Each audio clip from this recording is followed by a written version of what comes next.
শহরের আনাচে কানাচে ঘটে যাওয়া নানা বিনোদনের খবর দিয়ে শুরু করলাম এবারের বিনোদন.com। 21শে ফেব্রুয়ারির ভাষা দিবসকে কেন্দ্র করে এবারকার বিনোদন.com এর শুরুতেই রয়েছে একটি বিশেষ প্রতিবেদন। পরে চোখ রাখুন আমাদের টুকরো খবরে, যেটি সাজানো রয়েছে ক্লাব ভার্ডের থাই ফুড ফেস্টিভ্যালের সমস্ত খবর দিয়েই। বাংলা সিনেমা ফ্ল্যাশব্যাকে পোস্টার ও ট্রেলার লঞ্চের খবর জানতে আপনাকে চোখ রাখতেই হবে আমাদের এবারকার কোথায় কিতে। এই সপ্তাহে শুভ মুক্তি ঘটা বাংলা ছবি অহল্যাকে নিয়েই থাকছে আমাদের এবারকার প্রিমিয়ার শো। আর সবশেষে বিনোদনের চারচালক তো থাকছেই। মানুষের চিন্তাকে রূপ দেয় ভাষা। চিন্তা শক্তিকে জাগিয়ে তোলা ও উন্নত করার ক্ষেত্রে ভাষার ভূমিকা অনস্বীকার্য। মাতৃভাষা মানুষের আত্মপ্রকাশের সবচেয়ে বড় সহায়ক। এর সুপ্রতিষ্ঠা আমাদের বাঁচিয়ে রাখে। 21শে ফেব্রুয়ারি বাংলাদেশ সহ পশ্চিমবঙ্গ তথা সমস্ত বাংলা ভাষা ব্যবহারকারী জনগণের গৌরবোজ্জ্বল একটি দিন। এটি শহীদ দিবস ও আন্তর্জাতিক মাতৃভাষা দিবস হিসাবে সুপরিচিত। বাঙালি জনগণের ভাষা আন্দোলনের মর্মস্পর্শী ও গৌরবোজ্জ্বল স্মৃতি বিজড়িত একটি দিন হিসাবে 21শে ফেব্রুয়ারি বাংলাদেশ সহ পশ্চিমবঙ্গ তথা সমস্ত বাংলা ভাষা ব্যবহারকারী জনগণের একটি উল্লেখযোগ্য ও স্মৃতি বিজড়িত দিন। 1952 সালের এই দিনটিতে বাংলাকে পূর্ব পাকিস্তানের অন্যতম রাষ্ট্রভাষা করার দাবি রেখেছিল আন্দোলনরত ছাত্রদল, আর যার ফলস্বরূপ তাদের উপর পুলিশের গুলিবর্ষণে শহীদ হন বেশ কয়েকটি তরুণ তরতাজা প্রাণ। 2000 সালে মাতৃভাষা দিবস উদযাপনের পর 2001 সালের দ্বিতীয় বার্ষিক উদযাপন হয়। 2002 সালে সারা বিশ্বে 3600 উন্নত ভাষাকে গুরুত্ব দেওয়া হয় এবং প্রতিটি ভাষায় মাতৃভাষা হিসেবে স্বীকৃতি পাওয়ার যোগ্য বলে ঘোষণা করা হয়। শহীদ দিবস হিসাবে চিহ্নিত হয় দিনটি 2010 খ্রিস্টাব্দে জাতিসংঘ কর্তৃক গৃহীত সিদ্ধান্ত অনুযায়ী প্রতি বছর 21শে ফেব্রুয়ারি বিশ্বব্যাপী আন্তর্জাতিক মাতৃভাষা দিবস রূপে পালন করা হয়ে আসছে। মাতৃভাষা স্বীকৃতির দাবিতে বহু ভাষাভাষী দেশে একটি ভাষাকে রাষ্ট্রভাষা হিসেবে জোর করে চাপিয়ে দেওয়ার বিরুদ্ধে যে জনমত গঠন, তারই ফসল আন্তর্জাতিক মাতৃভাষা দিবসের স্বীকৃতি।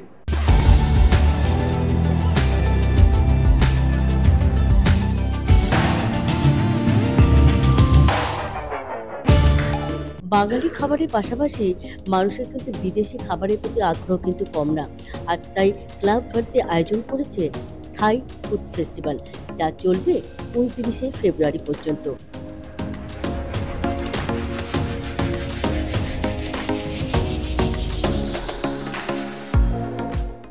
আর পাশে পেয়ে গেছি এখানকার শেফ এবং এখানকার ম্যানেজারকে। চলুন জেনে নিই কী কী থালিতে রয়েছে, কী কী থাই ফেস্টিভ্যালে ফুড ফেস্টিভ্যালে কী কী রয়েছে, একটু জেনে নিই।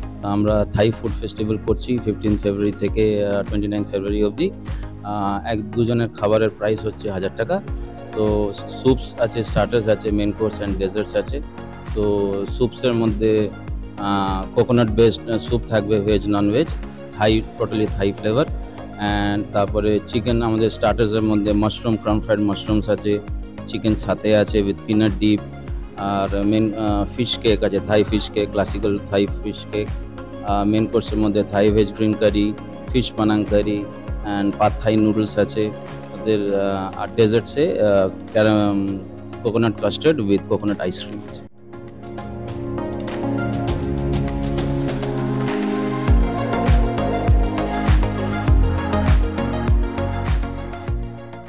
থাই খাবারের টেস্টটা একটু অন্যরকম ম্যাডাম। থাই খাবারের টেস্টের মধ্যে একটু স্পাইসিনেস, একটু সুইটনেস থাকবে, যেটা আমাদের সবাইকারই খুব পছন্দের ব্যাপার। তো যার জন্য থাই ফুড ফেস্টিভ্যালটা করা হলো।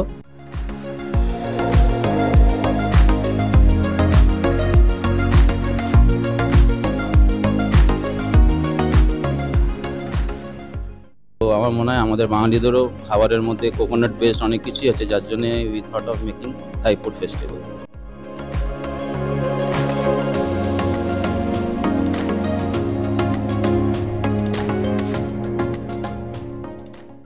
পাশে পেয়ে গেছি এখানকার ম্যানেজারকে, ওনার কাছেও শুনে নিই এই ফেস্টিভ্যাল সম্বন্ধে কিছু কথা।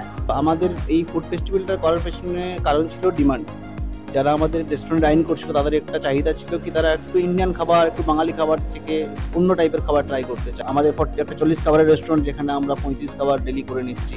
ডিনারের সময় ফুটবল খুব ভালো থাকছে। তো আমার সবার কাছে, গড়িয়াবাসীদের কাছে নিবেদন থাকবে কি আপনারা আসার আগে প্লিজ রিজার্ভেশন করে নিন। নাম্বার আপনাদের পোর্টালে দেওয়া থাকবে, সেখান থেকে রিজার্ভেশন করে তারপরে আপনারা এসে ডাইন করতে পারবেন।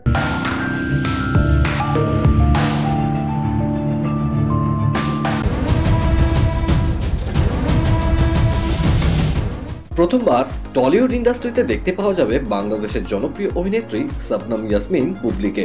বাংলাদেশের পরিচালক রাশিদ রাহা পরিচালিত ফ্ল্যাশব্যাক ছবিতে কেন্দ্রীয় চরিত্রে বুবলির পাশাপাশি অভিনয় করছেন সৌরভ দাস, কৌশিক গাঙ্গুলি সহ টলিউডের পরিচিত মুখেরা।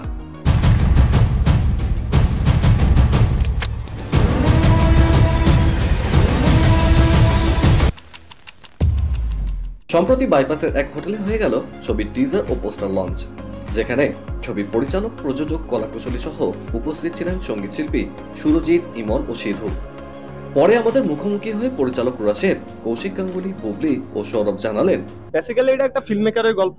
হ্যাঁ, one generation to another generation, যে একজন ফিল্ম মেকারের তার কিছু ফ্ল্যাশব্যাক ছিল এবং সেটাকে আমি সিনেমায় অ্যাপ্লাই করার চেষ্টা করছি এবং সাথে ইমোশন, ভালোবাসা, মারামারি সবকিছুই আছে এবং আমি একটা অফ ট্র্যাক এবং কমার্শিয়াল যাই বলেন আপনারা, দুটাকে একটা মিক্স আপ করার চেষ্টা করেছি। ফ্ল্যাশব্যাক আলটিমেটলি আমার ফার্স্ট ইন্ডিয়ান ফিল্ম হতে যাচ্ছে এবং এটা হল রিলিজ হবে, সো এটা একটা বড় ব্যাপার আর কি।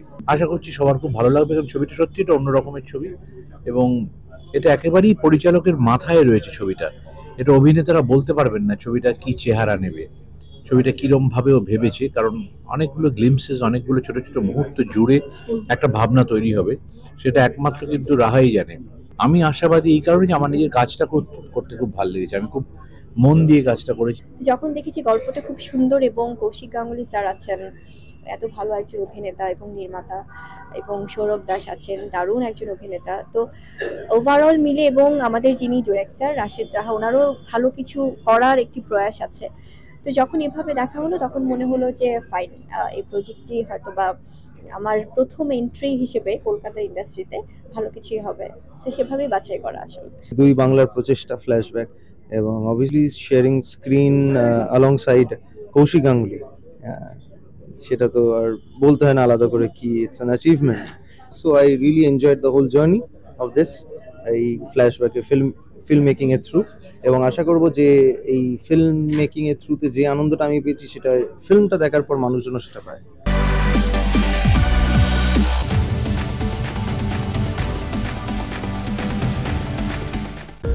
আমি 3টে মানুষকে ডেইলি দেখতে পাচ্ছি আর তারা এক্সিস্টই করে না। তুমি বলছো প্যারানর্মাল কিছু ঘটছে তোমার সাথে? বাংলা সিনেমা প্রেমী দর্শকদের জন্য আবারও সাইকোলজিক্যাল থ্রিলারের গল্প।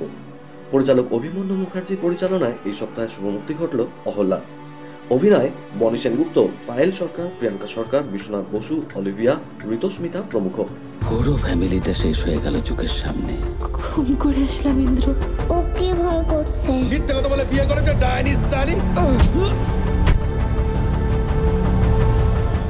গত বৃহস্পতিবার সাউথ সিটি আইনক্সে ছবির প্রিমিয়ার শোতে হাজির ছিলেন ছবির পরিচালক, প্রযোজক সহ কলাকুশলীরা।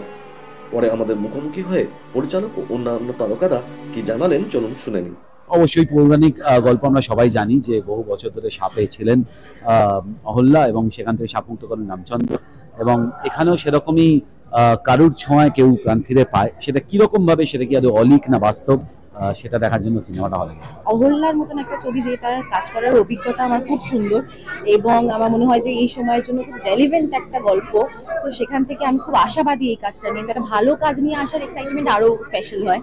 তো এই মুহূর্তে সেটাই ফিল করছি। একটা অসম্ভব ভালো প্রোডাকশন হাউস, সব মিলিয়ে আমার প্রিয় সব অভিনেতারা রয়েছেন। বনিকে তো আমি খুব ভালোবাসি, আমার ভাই বন্ধু বনি, এবং পায়েল সরকার, প্রিয়াঙ্কা রয়েছে। মূলত পায়েল সরকারের সঙ্গে আমার role. Thank you very much. এই গল্পটা একটা খুব সুন্দর ব্লেন্ডিং আছে, যেরকম একটা খুব কঠিন বাস্তব বা কুসংস্কার বা একটা খুব মেজর গ্রেভ সোশ্যাল ইস্যু যাই বলো না কেন, সেটা যেরকম একটা জায়গা আছে, সেটার সঙ্গে একটা কোথাও একটা থ্রিলার এলিমেন্টও খুব আছে, যেটা একটা সুপার ন্যাচারাল ব্যাপার আছে, যেটা আদৌ যে ঘটনাটা ঘটছে সেটা রিয়েল কি ঘটছে কি ঘটছে না, একটা সময় দর্শকও কনফিউজড হবেন, সেটাও এই ছবিটায় আছে। So I think it's a fantastic blend. আমি এরকম কাজ আগে করিনি, অ্যান্ড একটু অন্য ধরনের একটা সিনেমা, সাইকোলজিক্যাল থ্রিলার, তার সাথে সুপার ন্যাচারাল থিংসও আছে, এবং একটা মেসেজ আছে যেটাতে ডাইনি প্রথাটা, যেটা যারা বিশ্বাসী এখনো এই সমাজে আমাদের, তো তাদেরকে একটা জাস্ট ছোট্ট একটা মেসেজ আছে, সেটা সিনেমাটা না দেখলে লোকেরা বুঝবে না, এবং অনেক কিছু যাদের যেগুলো মহিলাদের এখনো ফেস করে, যারা ভয়েস আপ করতে পারে না, সেগুলোকে আমরা এখানে তুলে ধরেছি। তো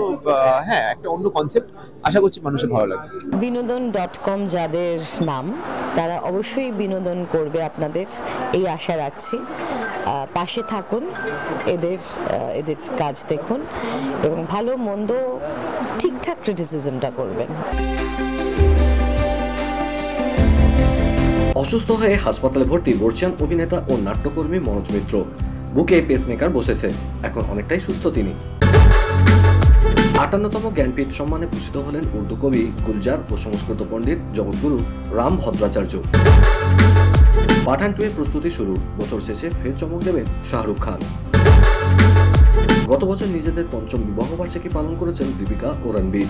এবার তাদের জীবনে আসছেন নতুন অতিথি। বিনোদনের খবর আজ এই পর্যন্তই। আবার আমাদের দেখা হবে আগামী শনিবার ঠিক এই সময় এই চ্যানেলে। বাই।